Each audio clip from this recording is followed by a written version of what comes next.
installés avec nos amis téléspectateurs. Vous êtes bien dans le tribunal de la télé, vous le savez, c'est un rendez-vous du lundi au vendredi à 21h sur la chaîne People 24, votre nouvelle chaîne d'information et de divertissement, qui a pour particularité de permettre à tous les téléspectateurs de venir sur le plateau de ces émissions et de débattre avec nous de l'actualité média, politique, socio-culturelle, de ce que vous voulez, par le biais du prisme des médias. Si vous avez vu un reportage à la télé, s'il y a une anecdote qui vous a marqué, n'hésitez pas. Pour ce faire, c'est très simple. Vous allez tout simplement sur le site internet de la chaîne à l'adresse www.people24.tv. Vous cliquez sur la rubrique casting et vous verrez tout un tas de castings. Vous choisissez et en fonction de ce dont vous voulez parler, vous serez accueillis ici sur le plateau parmi nos amis téléspectateurs que j'applaudis bien fort.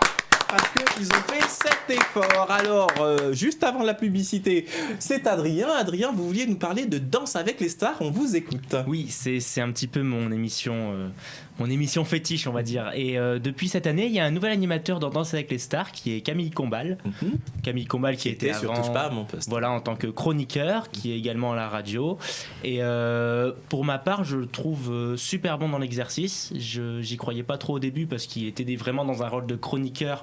Et là, il arrive tout de suite sur TF1, donc une grande chaîne avec un grand prime où d'habitude les animateurs ont du mal à exister. Et là, je trouve qu'il a en 3-4 émissions, il a ridiculisé un petit peu tous ceux qui sont passés avant lui et il est vraiment très bon dans l'exercice. Alors, c'est marrant ce que vous dites. Moi, très honnêtement, j'ai pas vu l'émission, donc je peux pas me prononcer, mais j'ai lu effectivement plein de critiques de presse extrêmement élogieuses à son égard. Et je vous avoue que j'étais extrêmement surpris parce que moi, je m'attendais... Enfin, j'ai pas vu l'émission. Donc je veux pas vous dire de bêtises, mais je m'attendais à ce qu'il se fasse démonter, à ce qu'il se fasse c'est comment dire le guignol entre guillemets de TPMP qui vient et non, au contraire, il a vraiment assuré, ce qui démontre que c'est un excellent professionnel. Il est à la fois sérieux parce qu'il gère bien l'émission, les transitions, tout ça, et puis il y a toujours une petite blague, c'est hyper naturel comme présentation. Et il en fait pas des caisses et franchement... Qui a vu l'émission Danse avec les stars depuis que la diffusion a repris autour de la table ?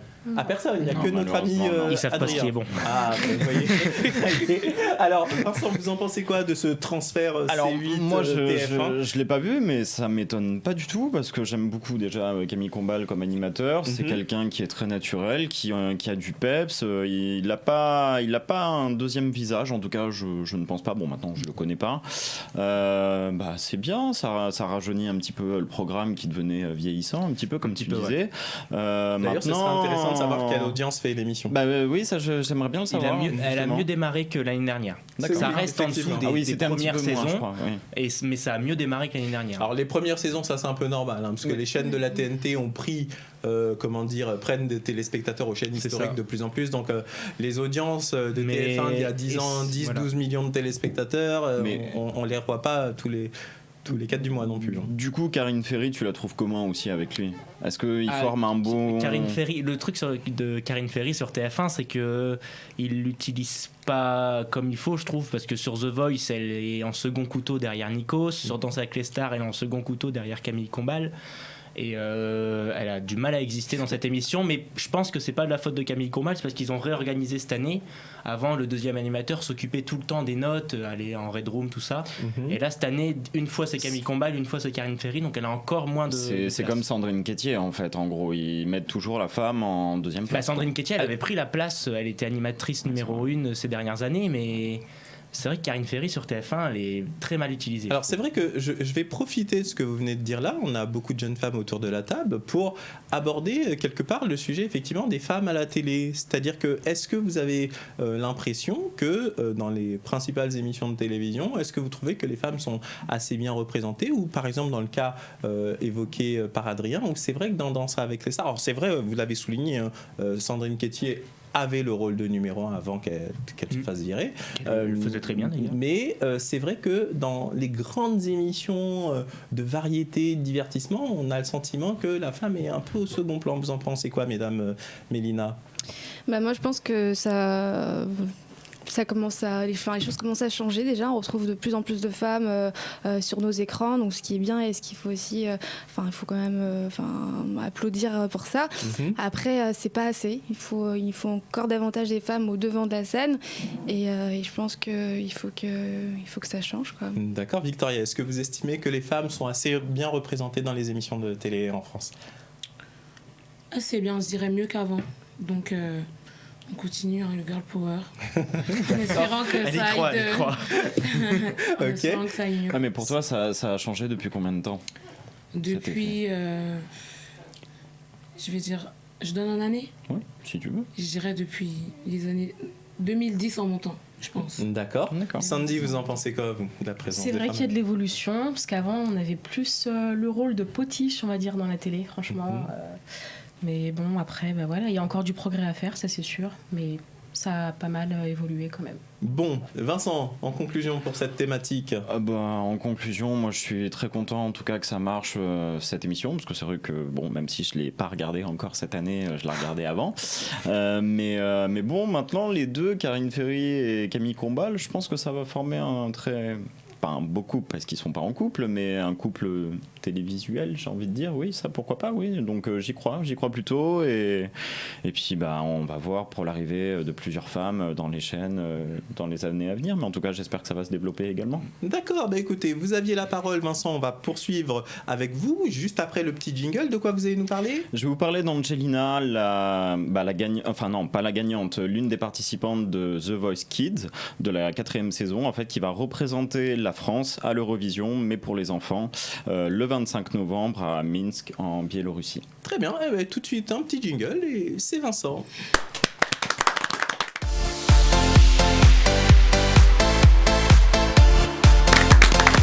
Là, dans le tribunal de la télé-réalité, donc Vincent, vous voulez nous parler de... Angelina, qui a participé à The Voice Kids de la saison 4 en France, qui va représenter la France le 25 novembre en Biélorussie pour l'Eurovision, mais pour les juniors.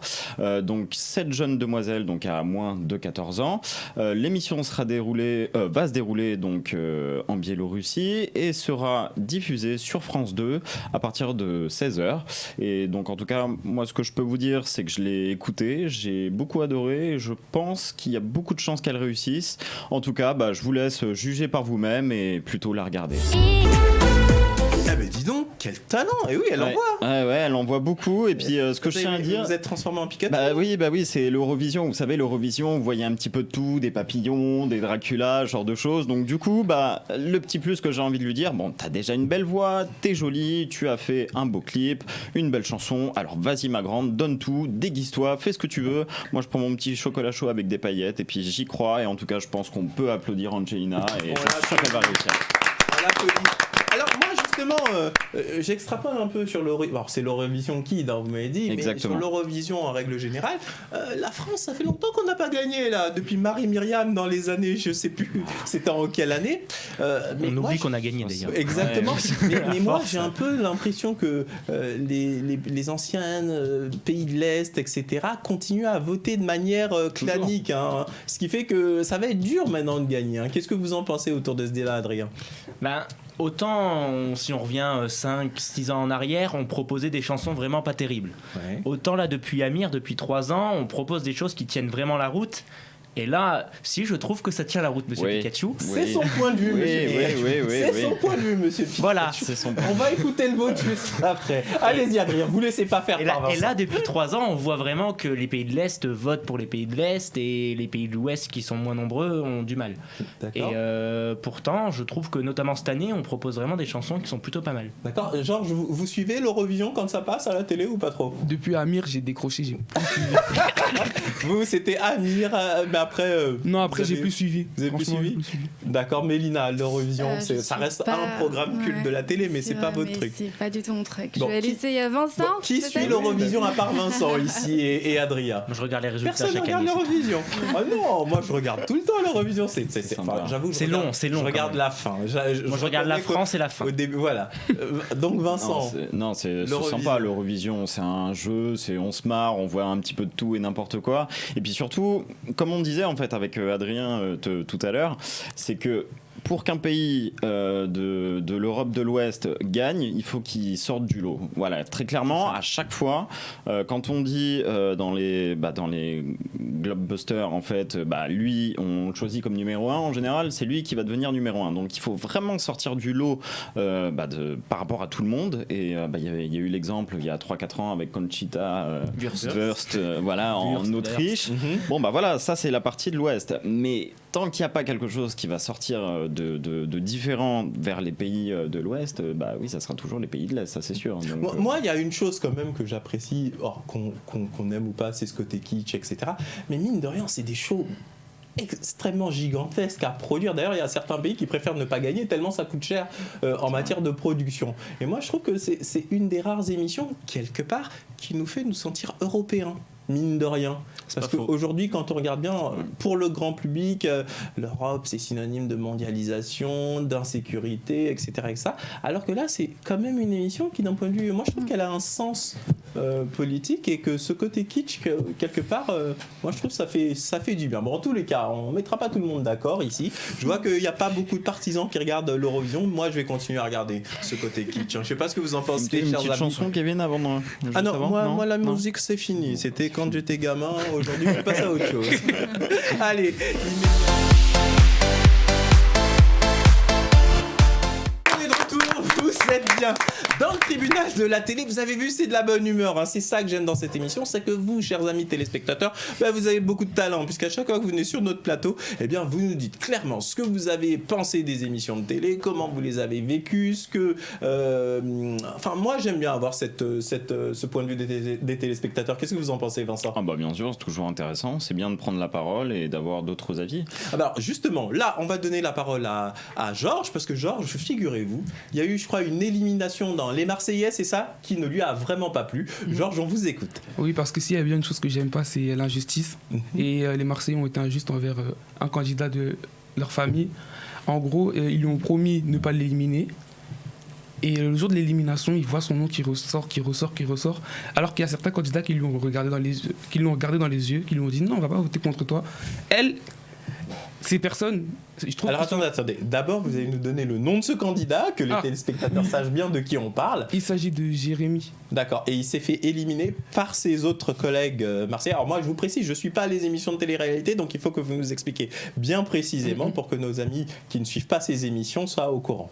Oui. Donc il faisait partie, c'est un nouveau de la famille des Marseillais, puisque ça fait depuis des années qu'on les voit grandir ensemble. Ils sont vraiment soudés. C'est un groupe en fait. D'accord. Et quand t'es nouveau, c'est dur de t'adapter à être intégré. Et ils l'ont pas intégré. Ils ont même pas essayé de. Ils lui ont même pas laissé l'opportunité de faire partie de leur famille. On dirait un candidat fantôme. On le voyait même pas.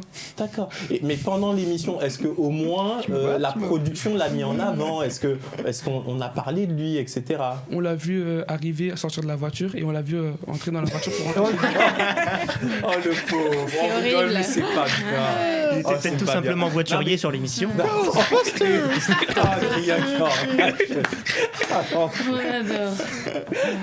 Non mais c'est quand même terrible. Vous voyez, c'est pour ça que moi des fois j'ai quand même du mal avec certaines émissions de télé-réalité, même si celle-ci, les Marseillais, on le sait, c'est celle qui marche le mieux, qui a totalement ringardisé Secret Story, etc. Parce que justement il y a comme ça cette filiation, le fait qu'on les a vus grandir quelque part. Mais moi je trouve que finalement c'est un prétexte de faire rentrer du sang neuf entre guillemets pour mieux les jeter. Qu'est-ce que vous en pensez, Vincent? C'est quand même terrible. C'est le jeu, mais c'est drôle quoi. C'est tellement drôle, franchement. Genre, allez, salut, t'as fait le voyage, tu te recasses, salut. Mais je crois qu'il y avait dans une saison, je crois que c'était Kim, il l'avait fait partir et au final elle était arrivée 3 émissions après, je crois, en mode vengeance. Donc peut-être qu'il va revenir, non? Je pense qu'il va revenir. Ils aiment bien faire des allers-retours. Ils aiment bien faire ça, genre haha, tu m'as fait partir, je vais revenir. Non mais en fait, moi je suis en train de me rendre compte d'une chose, parce que je vous vois là dans vos regards pétillants là dès qu'on parle de télé-réalité. Mais en fait, vous adorez ça, vous adorez quand ça clash, vous adorez quand il y en a un qui est un peu humilié, etc. Faut que ça arrive à tout le monde sauf à vous-même, quoi, quelque part. On est pour ça, la c'est bon pour les autres, c'est bon d'aller se ridiculiser à la télé tranquillement, mais il faut pas que ça soit, n'est-ce pas, Georges, là, voir ça vous fait bien rigoler. Moi ça me fait rire. Sauf l'injustice, ça j'aime pas. Mais bon, après le reste j'aime bien.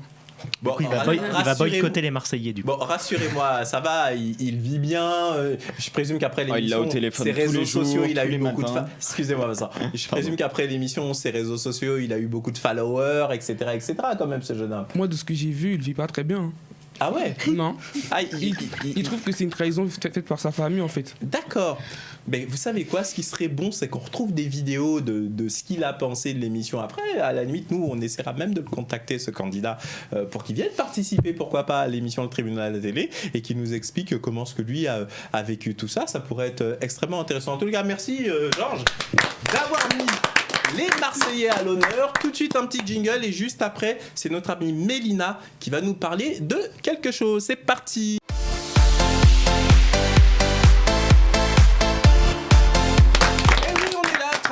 Installé dans le tribunal de la télé, vous le savez, c'est votre nouveau rendez-vous du lundi au vendredi sur la chaîne People 24, chez nos opérateurs préférés, Free, SFR, Bouygues Télécom. Vous allez sur le site internet de la chaîne, vous pouvez passer les numéros du canal parce que ici on parle de tout. Les téléspectateurs qui veulent parler de télévision, eh bien vous venez nous voir. Alors précisément, Mélina, de quoi vous voulez nous parler à présent? Alors une vidéo qui m'a fait beaucoup réagir récemment, donc c'est la vidéo d'Arthur, hein, donc qui est malvoyant, et son chien qui a été expulsé d'un supermarché à Marseille. Oui, on a vu cette donc, vidéo. Donc voilà, une scène assez, très grave en fait, où on voit à quel point, le responsable de ce supermarché a fait preuve de beaucoup, qui était complètement inhumain. Je veux dire, pour des raisons d'hygiène, il voulait refuser l'accès aux chiens du malvoyant. Ce qui est juste interdit par la loi. Alors attendez, avant qu'on débatte, je propose que tous nos amis téléspectateurs regardent cette séquence, parce que c'est vrai que c'est choquant. On y va. Je ne peux accepter aucun animal dans le magasin. Regardez, monsieur. Mais monsieur, je comprends votre problème. Il y a de l'hygiène. On n'accepte pas les chiens, monsieur. Qui vous mais appelez la police, monsieur. Surtout appelez la police. Surtout appelez la police. Oui, monsieur, je ne bouge pas. Je ne bougerai pas. C'est la discrimination. C'est ridicule. Non, c'est ridicule. Il fait comment pour faire les courses? Vous allez appeler la police. Vous allez, non, je ne sors vous ne pas. restez Appelez la pas police. dans la zone Appelez la alimentaire. police. Monsieur, vous n'avez pas le droit d'être dans la zone alimentaire. Exemple, monsieur, agressif comme ça, non. Là, vous m'avez fait reculer 10 mètres, donc je vais reculer là, comme ça je me remets en position initiale, mec. On va jouer comme ça. On va jouer. Ok, mettez le Non, chien de... non, Alors là, il touche pas le chien. Il touche pas le chien. Regarde, viens là. Alors effectivement, c'est choquant, d'autant plus que c'est interdit, puisque, vous le savez, il y a des dérogations pour les personnes qui sont aveugles. Elles ont le droit de rentrer dans un lieu public, dans un magasin, avec leur chien. Alors vous, ça vous a vraiment révolté quand vous êtes tombé sur cette séquence? Surtout que Arthur montrait bien son certificat prouvant qu'effectivement il était malvoyant, qu'il avait besoin de son chien pour faire ses courses. Donc ça veut dire quoi? C'est-à-dire que quelqu'un qui a un handicap peut pas faire ses courses? Non, mais ce qu'il y a de terrible, c'est que j'essaie d'imaginer, j'ai du mal, mais la détresse qu'a dû ressentir cet homme. Bien sûr. C'est-à-dire qu'il ne voit pas, vous êtes dans le noir et vous avez quelqu'un qui vous bouscule. Et le pire, c'est quand il a été séparé de son chien, parce que lui, c'est son repère. C'est ça qui était dur. Vincent, moi, ça me c'est dans ce sens-là, oui, où le chien est séparé de son maître. Mais en fait, je pense que ça va paraître bizarre ce que je vais dire, mais je pense que le directeur, en fait, n'était pas du tout au courant au niveau des lois de comment ça se passait. Oui. Parce que je vais vous dire pourquoi. Je me permets juste de vous dire quelque chose qui va peut-être vous surprendre, mais il y a une phrase qui est célèbre, nul n'est censé ignorer la loi. En fait, il avait réagi donc après ce qui s'était passé, et apparemment, comme quoi, il n'était pas bien et qu'il était même en dépression. Ah, il a réagi. Oui, il y a eu une réaction dans ce sens-là. Bon, le magasin, bien évidemment, a donné ses excuses et en des plates public. d'excuses en plus. Exactement. Maintenant, mais l'image est violente et moi, ça m'a beaucoup choqué. Mais je suis pas sûr que le directeur était vraiment au courant de tout ça. Quelque part, je le défends pas, mais si vous le permettez, quelque part, c'est bien que vous tempérez, Vincent, parce que c'est vrai que l'erreur, entre guillemets, est humaine. Et lui, si vous voulez, de manière stricte, il s'est dit merde, les animaux sont interdits dans le magasin, je peux pas laisser rentrer.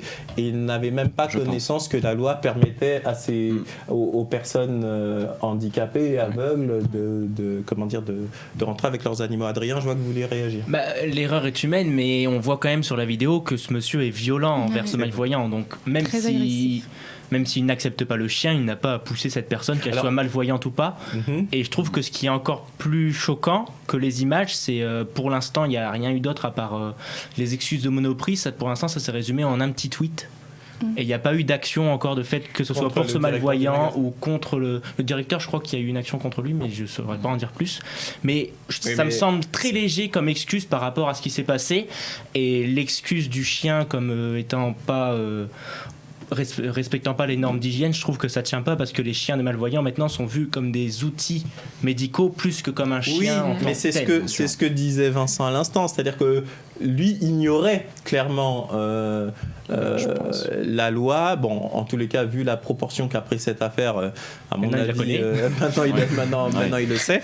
Mais vous voyez, moi, c'est marrant. Alors, peut-être que c'est mon côté un peu compassionnel, mais c'est terrible parce que moi, j'aime pas quand on lynche une personne. Vous voyez ce que je veux dire ?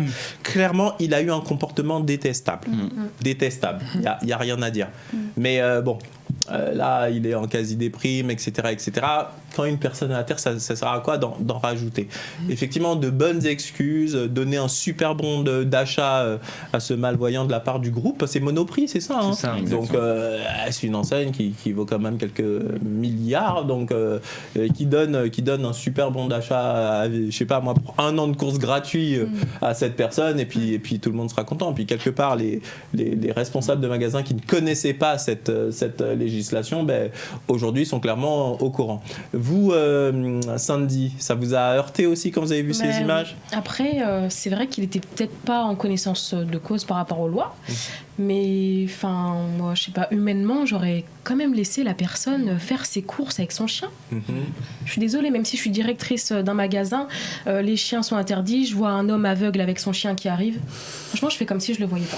Ou alors, du moins, laisser le chien devant et puis l'accompagner pendant toutes ses courses à côté de lui. Vous voyez, vous êtes encore en train de me faire partager. C'est-à-dire que je voulais être compatissant, mais c'est vrai que quand j'entends ces arguments, je me dis non, il s'est vraiment mal comporté. Parce que c'est vrai qu'il suffisait de dire monsieur, excusez-nous, les chiens peuvent pas rentrer, dites-moi ce que vous voulez, je rentre. Oui, voilà, ou je vais avec vous. Après, je vais dire quelque chose qui va vous paraître très provocateur et je m'en excuse, mais j'aime bien dans cette émission aussi avoir avoir le côté aussi négatif, mais volontairement pour vous piquer, vous pousser à réagir. Moi, j'ai vu une interview de cette personne handicapée, mais qui avait l'air... Alors, c'est terrible ce que je vais dire, je l'admets volontiers. Moi-même, en le disant, j'ai un peu honte, mais je le dis quand même. Mais qui avait l'air agressif quand même. C'est-à-dire que, imaginez... Alors, attention, par rapport à ce qu'il a vécu, je peux comprendre qu'il ait été. Hein. Donc, c'est pour ça que je vous dis, moi-même, en le disant, je prends des gants parce que je sais très bien que c'est pas, je le pense pas tout à fait, mais c'est pour créer du débat.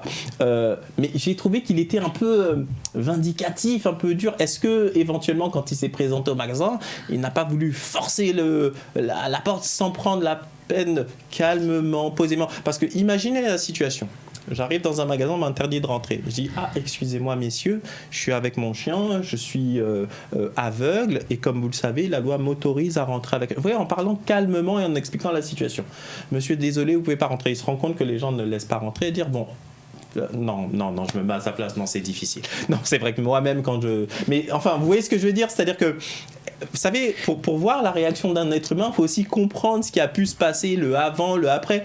Parce que nous, c'est vrai qu'on voit ces images qui choquent, mais est-ce que dans le magasin, l'autre personne n'a pas eu un comportement un peu difficile ? Si je me permets de dire ça, alors que je n'y crois pas moi-même, hein, je vous le dis en toute honnêteté, c'est vrai que dans une interview, il m'a semblé un peu... L'interview est remontée à plusieurs heures après ou jours, je ne sais plus après, donc de manière plus posée, mais il me semblait assez dur, Mélina. Honnêtement, moi, quand j'ai vu ces images, elles m'ont complètement révoltée, mais quand j'ai fait un peu de recherche, j'ai vu qu'en fait, c'était bon, ce Arthur-là qui a téléchargé sa propre vidéo pour la diffuser sur YouTube, et je me suis posé la question, est-ce qu'il n'a pas peut-être mis en œuvre tout, je me suis posé comme ça, hein, cette vidéo pour faire justement réagir. Je vais vous dire une chose, alors, vous dites non, mais il y a de plus en plus de petites associations, de petits ceci, de petits cela, qui mettent en œuvre des situations pour faire réagir l'opinion publique. C'est pas forcément, ça part pas forcément d'un mauvais sentiment, mais en tous les cas, vu le buzz que ça crée, regardez, rien à voir, regardez le testing par exemple en boîte à une certaine époque, parce qu'on se rendait compte qu'il y a plein de boîtes qui acceptaient ni noirs ni arabes, de Xavier Lapeau Bazané, etc. Donc il y a plein d'actions qui se sont mises en place en faisant du testing, etc. Ou même dans les années où il y a eu Act Up qui faisait des actions contre, par rapport au sida, etc., des actions assez agressives et qui se mettaient en scène dans certaines situations pour justement faire réagir l'opinion publique. Donc effectivement, quand Mélina dit ça, moi, j'avoue que quand je l'ai entendu s'exprimer, il me semblait quand même assez, assez terrible ce que j'allais dire. J'avais l'impression qu'il était un peu militant. Je me trompe probablement, mais j'avais aussi ce sentiment-là. Qu'est-ce que vous en pensez, Vincent ? Moi, j'ai pas vu la vidéo dont vous me parlez après, où il avait l'air un petit peu énervé. En tout cas... Si c'est vraiment ce qu'il a voulu faire, ça a plutôt bien marché en tout cas. Donc, en tous les cas, on n'est pas en train d'affirmer. Hein, donc, non, c'est pour ça. La première... bien évidemment, maintenant, on en a parlé. Il y a eu une vidéo. Maintenant, il faut qu'il y ait des messages qui circulent un peu partout pour faire entendre la parole aux aveugles et voilà pour qu'ils parlent. Ça a été une erreur. Ça a été une tâche pour ce grand magasin, maintenant il faut en prendre des conséquences. Il y a quand même une chose positive, information. Vincent, c'est que moi je vous avoue à titre personnel que je ne connaissais pas cette législation qui permet à des non-voyants d'être accompagnés même dans des lieux où... même dans les avions, tout ça, vous saviez pas que... Non, je me doute qu'ils ont le droit d'avoir leur chien qui les accompagne, mais effectivement, dans un magasin où a priori on ne rentre pas avec des animaux, je ne savais pas, parce que effectivement nul n'est censé ignorer la loi, mais il y a tellement de lois qu'on ne peut pas tous les connaître quand même, qu'il y avait cette possibilité. Bon, en tous les cas, c'est un sujet. Merci de l'avoir mis aujourd'hui en débat, parce que c'est vrai qu'on en a beaucoup parlé dans les médias. À tout de suite, juste après la pub, sur le tribunal de la télé.